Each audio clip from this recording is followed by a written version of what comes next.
வணக்கம் உறவுகளே, எல்லோருக்கும் வணக்கங்கள். இன்றைக்கு பலம்புரி சங்குநாதத்தினுடைய ஒரு சிறிய கட்டுரை உண்டு. ஒரு கைப்பிடி அரிசி எங்களுடைய விவேகானந்தர் கூறிய ஒரு பாடமாக கொள்ளப்படுகிறது. அது இங்கே பிரசுரிக்கப்படுகிறது. நாங்கள் எங்களுடைய உறவுகளுக்காக அதையும் தரலாம் என இருக்கிறோம். இல்லையே, ஓகே, வாய்ச்சி விடுவோம். ஒரு கைப்பிடி அரிசி, விவேகானந்தர் கூறிய பாடம். பாவ காரியங்களை மறைக்க முடியுமா? அவ்வளவு ஏன், யாருக்கும் தெரியாமல் ஒரு சிறு தவறையாவது நம்மால் செய்ய முடியுமா? முடியுமா? இல்லை. இந்த கேள்விக்கான பதிலை தருகிறது பகவான் ஸ்ரீ ராமகிருஷ்ணன் பிரம்ம கம்சரின் வாழ்வில் நடந்த ஒரு சம்பவம். பகவான் ஸ்ரீ ராமகிருஷ்ணருக்கு ஒரு பழக்கம் உண்டு. திடீரென்று தன் சீடர்களை அழைப்பார். ஏதாவது ஒரு சோதனை வைப்பார். சீடர்களுக்கு முந்தி அதுதான் வேலை, சோதனை. அதன் முடிவில் அவருடைய சீடர்களுக்கு மிகப்பெரிய பாடம் கிடைக்கும். அது போதனையிலோ வார்த்தைகளால் கற்பிப்பதிலோ கிடைக்காத அற்புதமான பாடமாக இருக்கும். ஒரு நாள் தம் சீடர்களை அழைத்தார் ஸ்ரீ ராமகிருஷ்ணர். நீங்களே ஒவ்வொருவரும் ஒரு கைப்பிடி அரிசியை திருடி கொண்டு வர வேண்டும். சீடர்கள் அதிர்ந்து போய் அவரை பார்த்தார். என்னடா திருட சொல்றது சாமி, இது என்னடா குரு இப்படி சொல்றாரு?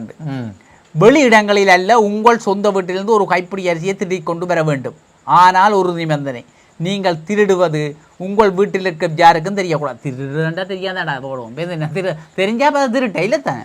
இன்னும் ஒரு வாரம் தான் அவகாசம், அதற்குள் இதை நீங்கள் செய்துவிட வேண்டும். சரியோண்டே. சீடர்களால் அவர் வார்த்தையை மறுத்து பேச முடியவில்லை. தலை அசைத்தபடி ஓம் ஓமண்டி போட்டு பவனாடமிருந்து விடைபெற்றார்கள். ஒரு வாரம் கழிந்தது. சீடர்கள் மடத்துக்கு திரும்பினார்கள். ஸ்ரீ ராமகிருஷ்ணர் சொன்னபடியே எல்லோரும் ஒரு கைப்பிடி அரிசியை தங்கள் வீட்டிலிருந்து திருடி கொண்டு வந்திருந்தார்கள்.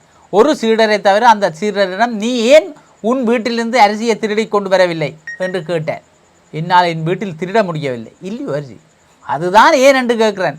உன் வீட்டில் இருப்பவர்கள் இல்லாத சந்தர்ப்பம் வாய்க்கவே இல்லையா? அப்படி இல்லை சுவாமி, எந்த தவறு செய்தாலும் ஒற்றே ஒருவரிடமிருந்து அதை மறைக்கவே முடியாது. அந்த நபர் நாம் தான். நான் திருடுவது என் வீட்டாருக்கு தெரியாமல் இருக்கலாம், ஆனால் எனக்கு தெரியுமே சுவாமி. என் ஆன்மாவிடமிருந்து அந்த தவறை என்னால் ஒருபோதும் மறைக்க முடியாதே. ஸ்ரீ ராமகிருஷ்ணர் புன்முறுவலுடன் அந்த சீடரை பார்த்தார். அந்த சீடர் வேறு யாரும் இல்லை, அவர் தான் சுவாமி விவேகானந்தர். அதுதான் சுவாமி ஆயினவர், அறிவுள்ளவர் இல்லையே. அப்போ மனச்சாட்சியை சொல்லுது. மனச்சாட்சிக்கு பயப்படுகிறார்கள். மனச்சாட்சிக்கு நாங்கள் பயப்பட வேண்டும். அதான் கெட்டது செய்தால் எங்களுடைய மனச்சாட்சி விடாதுன்னு சொல்லுவாங்க. அதுக்காகத்தான் அந்த மனச்சாட்சியினுடைய முக்கியத்துவத்தை காட்டுவதற்காகத்தான் இந்த கதையை சொல்லியிருக்கிறார்கள். நல்ல கதை. அப்போ எங்களுடைய விவேகானந்தர் சும்மா லேசுப்பட்ட ஆள் இல்லை இல்லையே.